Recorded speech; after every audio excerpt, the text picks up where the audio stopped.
It was a small family lunch. Nothing extravagant, just roast chicken, salad, and store-bought cake. I had set the table with those old china plates they used to beg me not to use.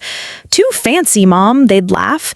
But I brought them out anyway, because my son and his wife were coming. And maybe, just maybe, my grandson would call me Grandma today instead of her. They walked in laughing, holding hands. She looked beautiful, confident. She kissed my cheek lightly, barely touching me. My son gave me a quick side hug, already reaching for the drinks I'd set out. We sat, we ate. They talked mostly to each other. I smiled through it. Then, as I was slicing the cake, my daughter-in-law said something that made my heart stop. She laughed, nudged him, and said, "Your mom always makes the best meals." He smiled and looked up, not at me, but at her mother who'd just arrived. He said, "Thanks, Mom. That's sweet of you." And they all laughed. But I didn't.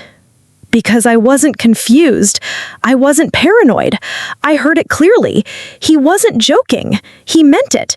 He forgot. Or worse, he replaced me. And I stood there, cake knife in hand, frozen in a room I raised him in, now a stranger in it.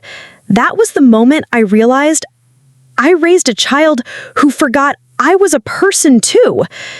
If you've ever been broken by the ones you gave birth to, you're not alone. Subscribe. We tell the stories no mother dares to speak out loud. I didn't become a mother in a hospital. I became a mother the first night I stayed awake, watching his chest rise and fall, terrified that if I closed my eyes, the world would take him. I was 26, alone. No baby shower, no family hand-holding in the waiting room, just a cracked window, a second-hand crib, and a prayer I barely knew how to finish. But from the moment I held him, I stopped being me and started being everything. I gave him my sleep, my youth, my body. My backbone bent so his could stand straight. I learned how to stretch meals that weren't enough, just so he never felt it. I didn't date. I didn't travel. I didn't complain. My life became a rhythm of early mornings, school drop-offs, and whispering, "It's okay, baby, I'm here." I remember every single birthday cake I baked from scratch, even the lopsided ones. Every costume I stitched together the night before Halloween. Every math problem I didn't understand, but still sat beside him for. There were years I went without a new dress, without a full night's rest. I scrubbed floors with aching knees and packed lunches with shaking hands. But he always had what he needed, because I made sure he did. I protected him from his father's cold silence and from the truth of why I left. When he cried, I held him until he slept. When he was bullied, I told him he was special. When he doubted himself, I reminded him, "You are enough. You are loved." And when he handed me those crayon-scribbled cards that said, "I love you, Mommy," I taped every single one to the fridge like they were diplomas. He was the reason I kept going when I had nothing left. I gave him all my good years, all my strong bones, all my quiet prayers. I asked for nothing but a little kindness in return. But kindness, it seems, has an expiration date. And so does memory. It didn't happen all at once. There wasn't some big fight, no slammed door, no yelling. Just less. Less calls. Less smiles. Less "love you, Mom." He used to call me every Sunday like clockwork, even when he moved out, even when things got busy. Then one Sunday passed, then two, and I told myself, he's just tired. The next time we spoke, his voice felt distant, as if I was interrupting something. He said, "Ma, I've got a lot going on." I smiled and nodded, even though he couldn't see me. I didn't want to sound needy. I didn't want to push. But after that, everything changed. Suddenly, he was always in a meeting or on the road. He never called back when he said he would. And when I called, it felt like I was intruding, as if my voice became background noise. Then came the new girlfriend, now wife. At first, I was happy. He had someone, a partner. But the more she came in, the more I faded out. She called me ma'am instead of mom. She corrected how I cooked my own recipes. She decorated my house like she was staging it for sale. And slowly, my son started deferring to her for everything. When I'd suggest something, he'd ask her first. When I'd call, she'd answer and say, "He's busy, can I take a message?" When I visited, they'd disappear into another room, laughing, whispering. I started feeling like a guest in my own motherhood. The turning point was subtle. One day I heard him say, "I just wish you'd respect our boundaries, Ma." And just like that, I wasn't his comfort. I was a line to be drawn. I used to know everything about him. Then one day I realized I was a stranger in his world. It was a Wednesday. I remember because I was boiling yam for lunch and humming to myself. I had just finished tidying the living room, the one they barely sat in anymore. I was reaching for the seasoning when I heard their voices. They didn't know I was home. I had used the back door quietly, the way I always did when I didn't want to disturb anyone. They were in the hallway, low voices, sharp edges in their tone. Then I heard her. "She's too much, babe. Always in our space, always needing something. She's getting worse. Just put her in a home." There was silence, and then the words that didn't come from her, but from my son. I've been thinking about it too. The spoon dropped from my hand and hit the floor with a thud. I didn't move. I didn't breathe. It was as if my soul had suddenly stepped outside of my body to see what betrayal looked like from the outside. They didn't know I heard. They laughed a little, talked about brochures, the transition, the benefits of peace of mind. I stood there, in my own kitchen, a kitchen I scrubbed, cooked in, and prayed over, and realized they were planning to erase me while standing on the very floor I had built their life upon. I wanted to scream, but all that came out was a breathless whimper. I walked back out the back door and sat on the stone bench in the yard like a child who'd been sent out of class. I don't know how long I sat there. Birds passed, clouds shifted, but I didn't feel time. I felt the sound of my heart breaking, piece by piece. Later that night, I got a text. It read, "Ma, we need to talk about what's best for you. It's time to think long term." I stared at the screen like it was a fire I couldn't put out. My thumb hovered over the reply. I typed, "Best for me or for you?" Then I deleted it. Then I typed, "Okay." That was all I could manage. A 2-letter funeral. I didn't eat that night. I lay in bed, staring at the ceiling, whispering the same question over and over. "After everything I gave you, is this who you became?" That night I didn't just cry. I mourned, because it wasn't just a betrayal. It was a burial of the years, of the memories, of the boy who used to hug me so tight my ribs ached.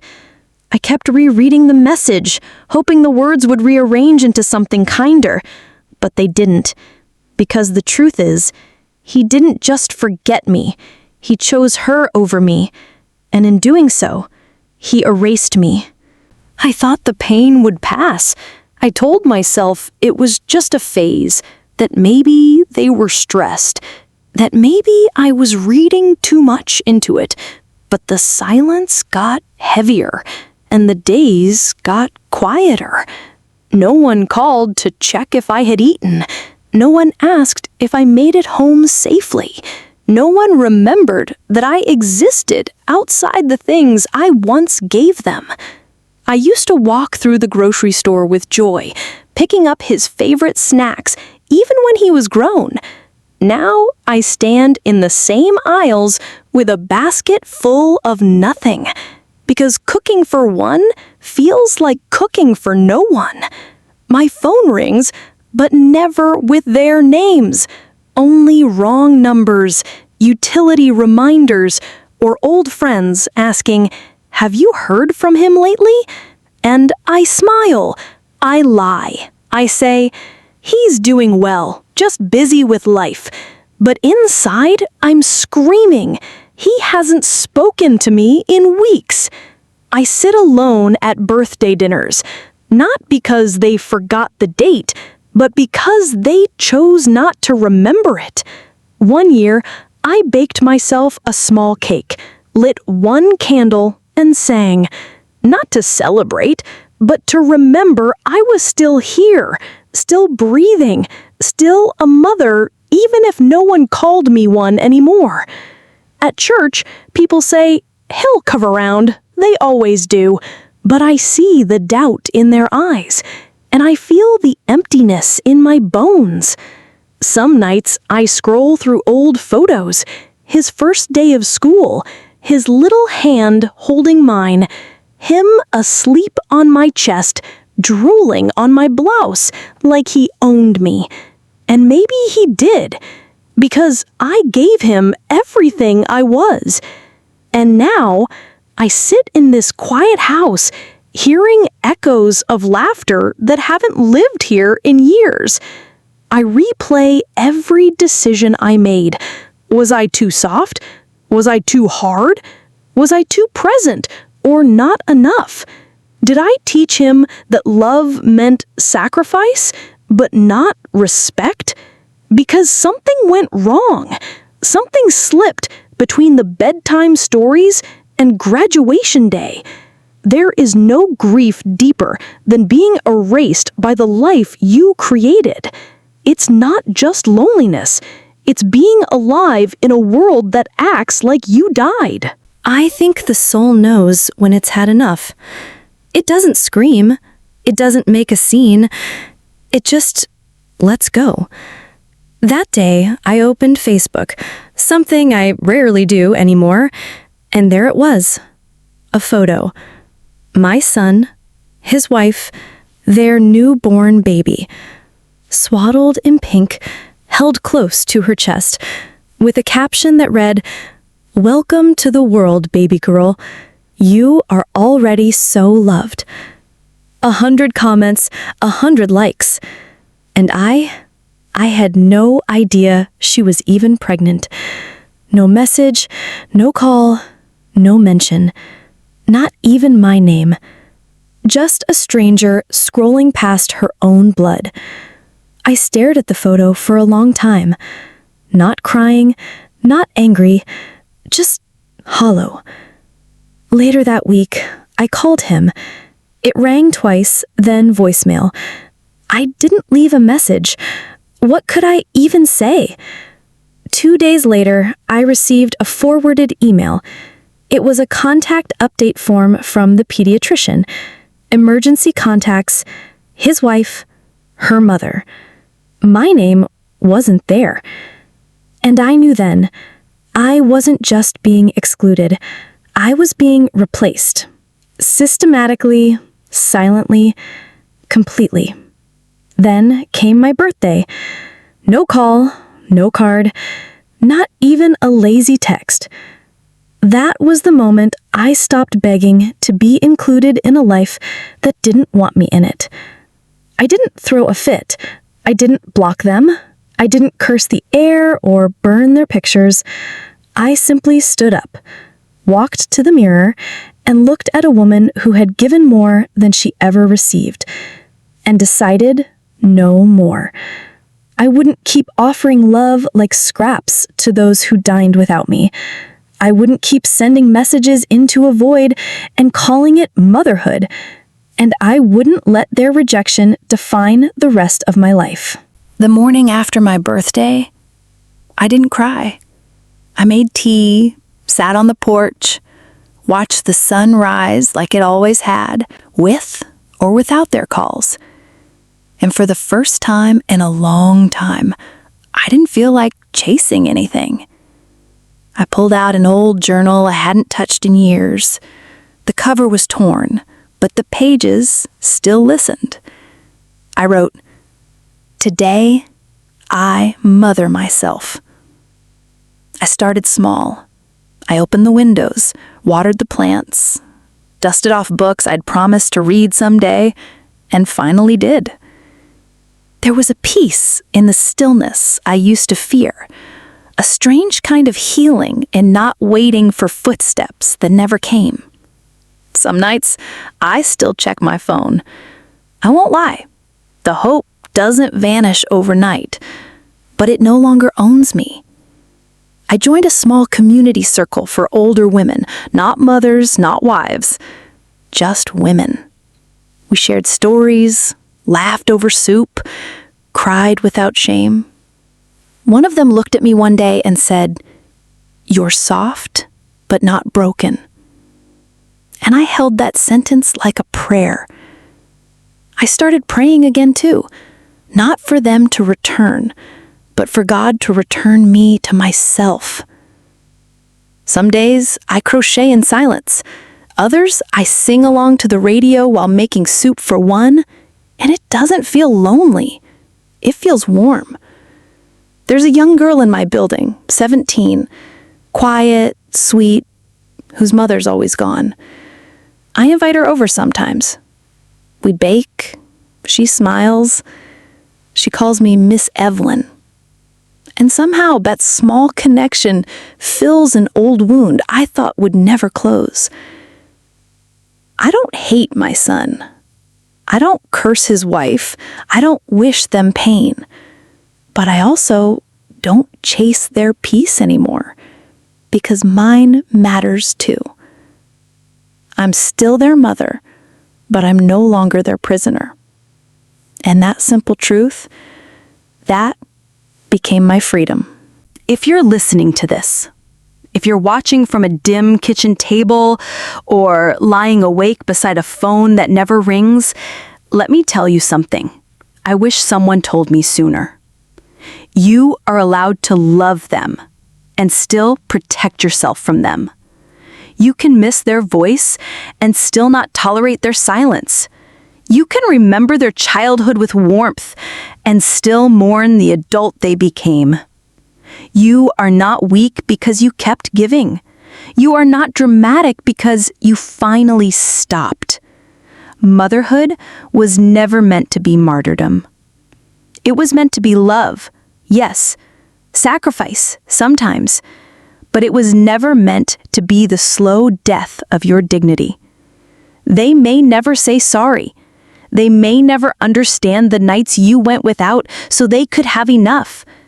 And still, you don't have to carry their choices like a punishment. You raised them. You prayed over them. You showed up when no one showed up for you. That was your victory. And no distance, no silence, no betrayal can take that from you. I did not fail. I just raised someone who couldn't see the woman behind the mother. So to every mother still bleeding in private, you are not invisible. You are not alone. And you are not done yet.